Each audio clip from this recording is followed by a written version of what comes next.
Beliau pernah berkata kepada Allah, "Ya Allah, arini adlak.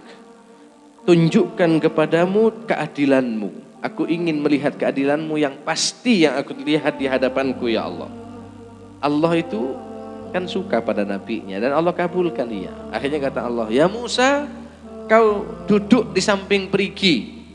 Musa, kau duduk di samping perigi sembunyi. Jangan sampai ada orang yang tahu. Kau duduk di samping perigi, sumur, kolam, parit, gitu tempat mandi. Dan ente diem. Jangan sampai ada yang tahu, sembunyi. Nanti kau akan lihat keadilanku di situ.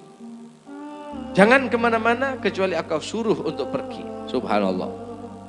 Datang orang mandi. Saudagar kaya dengan pasukannya. Anggaplah bos dengan pasukannya. Mandi di situ. Kemudian tatkala membuka bajunya, tasnya, mungkin ada barang yang berharga disimpan di samping kolam, di samping perigi, dan dia pergi. Pergi. Terlupa tas yang berisi barang berharga. Subhanallah. Terlupa barang yang berisikan emas dan perak dan juga uang yang ada barang berharganya. Jadi pergi. Setelah pergi, Nabi Musa melihat nih.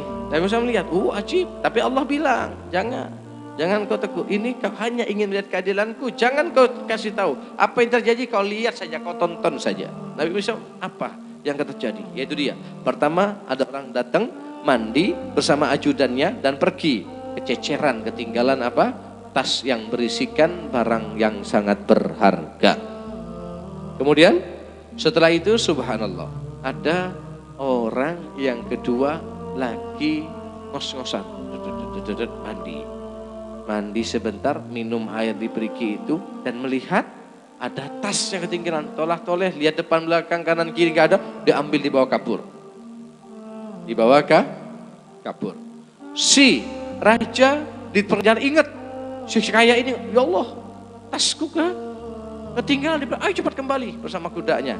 Datang orang yang ketiga, mandi beneran, miskin, jenggotan, sarungan, jubahan.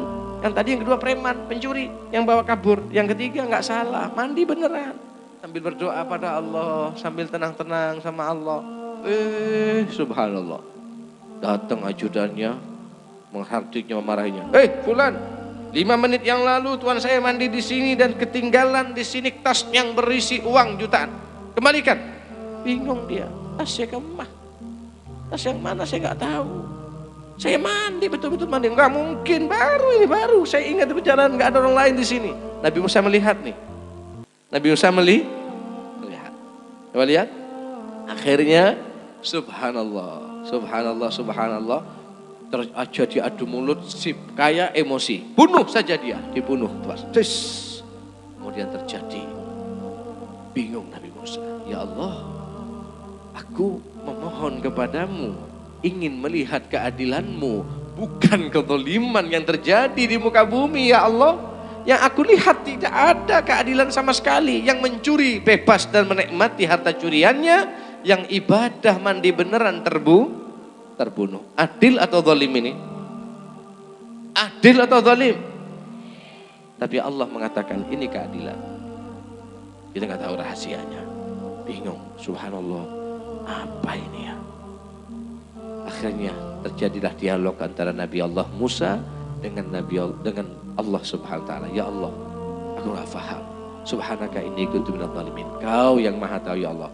Apa rahasia di balik ini dan kau mengatakan ini keadilan? Ya Musa, kata Allah, inilah bentuk keadilanku.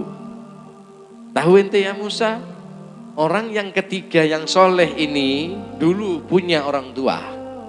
Orang tuanya preman, sebaya, seumur dan sezaman dengan ajudan daripada si kaya tadi, dulu berteman. Terjadilah pembunuhan yang membunuh bapaknya si soleh ini. Paham? Orang yang ketiga dibunuh ini, dulu bapaknya membunuh, bapaknya orang yang membunuh sekarang. Paham atau tidak?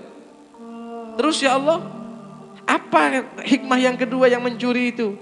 Tahu ente, si zalim ini Mohon maaf, si raja itu dulu pernah juga mengambil hartanya dia, atau bapaknya, mohon maaf, bapaknya dulu pernah mengambil hartanya si pencuri. Sekarang aku akan kembalikan haknya kepada si yang mengambil ini, dan inilah bentuk adilanku. Ya Musa, tatkala engkau mengetahui hakikat keadilanku, apakah zalim atau keadilan tampak? Ya Rabb, keadilanmu ya Allah. Adil atau tidak? Yang membunuh dulu bapaknya pernah membunuh. Yang dibunuh bapaknya dulu pernah membunuh.